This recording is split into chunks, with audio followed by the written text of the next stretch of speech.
성도 여러분 반갑습니다. 오늘 거룩한 주일 예배하며 많은 은혜, 풍성한 은혜 누리신 줄로 믿습니다. 이 시간 함께 은혜를 나눌 본문 말씀, 이 가정 예배를 통해서 함께 은혜를 누릴 본문 말씀은 요한복음 5장 25절부터 29절까지에 있는 말씀입니다.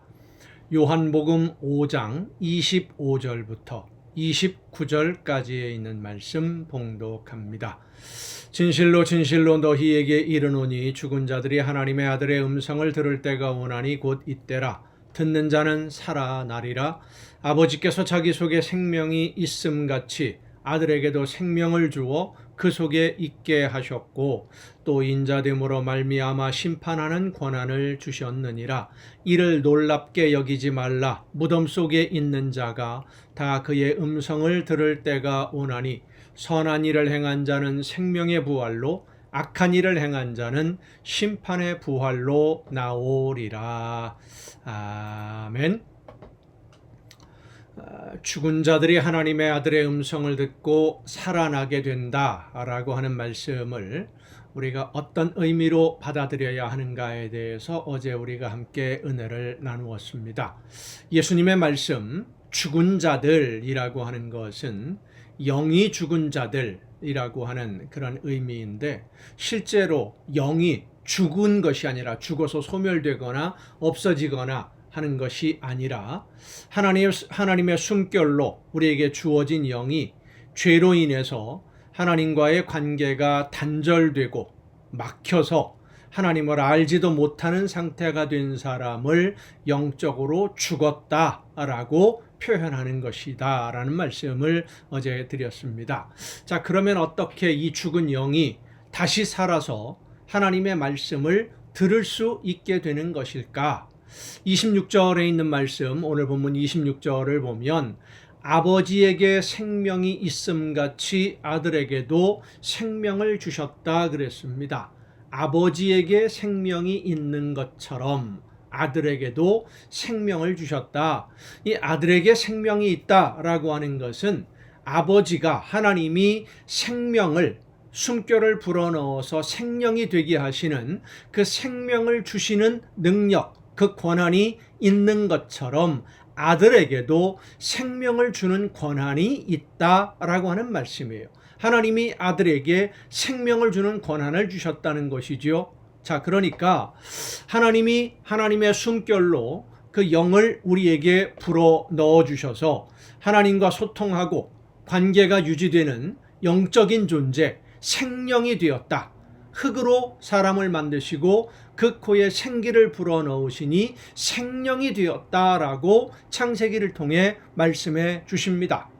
하나님이 하나님의 숨결을 불어넣으심으로써 흙으로 만든 사람이 생명이 되어서 생명을 얻은 것처럼 하나님의 아들에게도 생명을 줄 수 있는 능력, 그 권한이 있다는 것입니다. 하나님이 아들에게 주셨기 때문에 하나님의 아들이신 예수님에게 있는 이 권한, 생명을 줄 수 있는 권한, 이 생명을 줄 수 있는 그런 권한으로 세상 모든 사람들에게 생명을 주시려고 예수님이 이 세상에 오신 것이고, 죄로 인해서 하나님과의 관계가 막혀서 줄이 끊어져서 영이 죽은 사람들에게 하나님에게로 통하는 길을 다시 한번 열어주심으로써 다시 한번 생명을 누릴 수 있는 기회를 예수님을 통해서 주신다라고 하는 것입니다.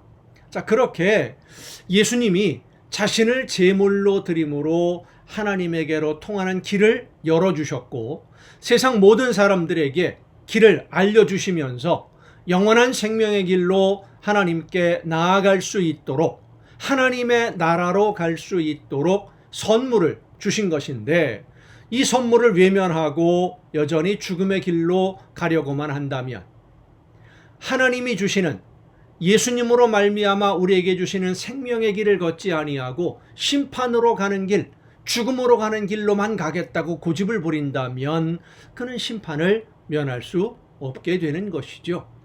예수님의 말씀 중에 마태복음 12장에 보면 내가 너희에게 이르노니 사람에 대한 모든 죄와 모독은 사하심을 얻되 성령을 모독하는 것은 사하심을 얻지 못하겠고, 또 누구든지 말로 인자를 거역하면 사하심을 얻되 누구든지 말로 성령을 거역하면 이 세상과 오는 세상에서도 사하심을 얻지 못하리라 하신 이 말씀, 그 말씀의 의미를 보면 성령의 역사하심으로 예수님이 주시는 생명의 길을 보여주시고 알려주시고 깨닫게 해주셨는데도 그 성령의 역사하심을 거역하고 따르지 않으면, 우리가 알아듣기 쉬운 표현으로 믿지 않으면, 생명의 길을 알려주시는 분이 성령이신데 성령의 인도하심을 따르지 않으면 생명의 길로 걷지 못하는 거지요.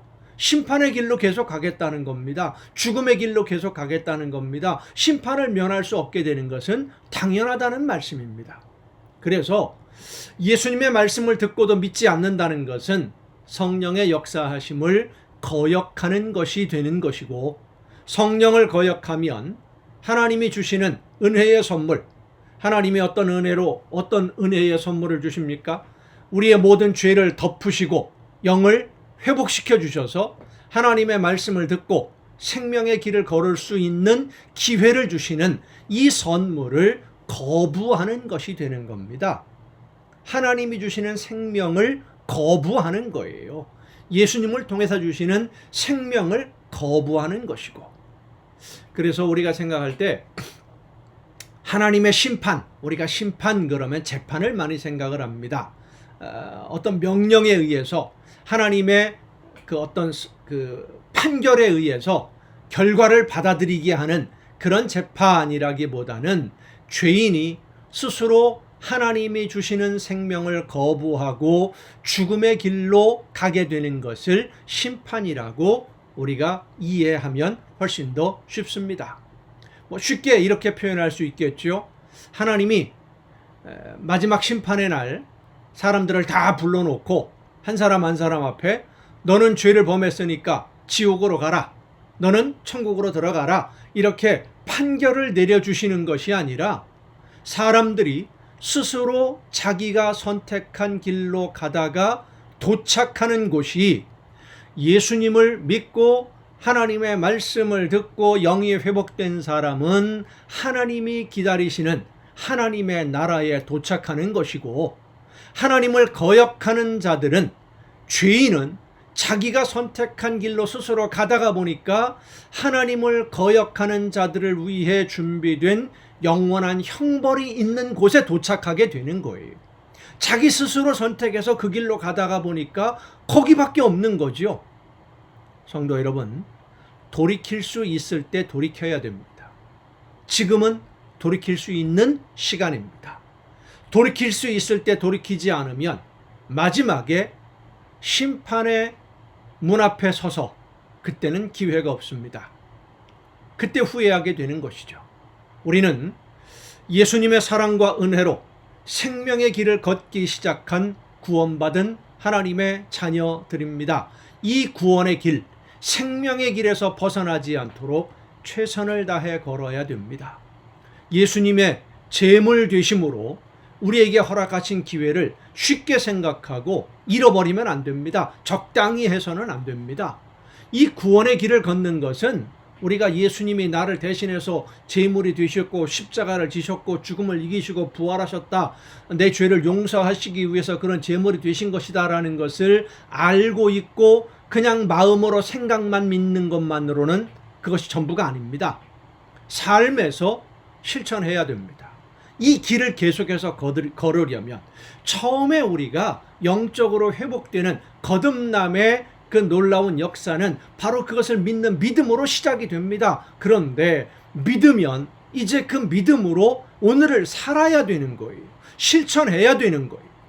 예수님의 정신을 본받고 예수님의 마음을 본받아서 하나님의 말씀을 듣고 실천하며 하나님이 원하시는 대로 순종함으로 삶의 열매를 맺어야 됩니다. 성령의 인도하심을 따라 순종해야 한다는 말씀입니다. 늘 드리는 말씀입니다마는 사람이 하는 말 듣고 따르지 말고, 사람의 말들 신뢰하지 말고, 목사의 말도 신뢰하지 말고 나에게 말씀해 주시는 하나님의 음성을 성령의 역사하심을 통해 들어야 됩니다. 성령께서는 하나님의 말씀대로 순종하고자 하는 자녀들에게 말씀해 주시고 깨우쳐 주시고 인도해 주십니다. 믿고 기도하며 성령께서 원하시는 대로 순종만 해보세요. 그러면 성령께서 여러분의 걸음을 이끌어 주실 것입니다. 듣고 순종함으로 하나님의 나라를 향해 생명의 길을 잘 걷는, 열심히 걷는 여러분 모두가 될 수 있기를 간절히 바랍니다. 기도하시겠습니다. 오늘도 저희들의 걸음을 인도해 주셔서 하나님의 나라를 향해 생명의 길을 걸을 수 있도록 붙들어 주시고 이끌어 주시는 아버지 하나님, 성령의 역사하심으로 저희들의 발걸음을 인도하실 때에 그 인도하심을 따라 순종함으로 세상 바라보거나 옆길 바라보지 아니하고 오직 예수님만 바라보며 성령의 인도하심을 따라 역사하시는 대로 순종함으로써 하나님이 기뻐하시는 많은 열매로 하나님께 영광 돌리는, 그래서 영원한 생명의 길로 나아가다 하나님의 나라에 다다르는 우리 모두가 되게 하여 주시옵소서. 이 모든 말씀을 예수님의 이름으로 기도하옵나이다. 아멘. 여러분 오늘도 수고 많으셨습니다. 내일 또 정한 이 시간, 이 가정 예배를 통해서 여러분 모두 함께 다시 만날 수 있기를 바랍니다. 내일 뵙겠습니다.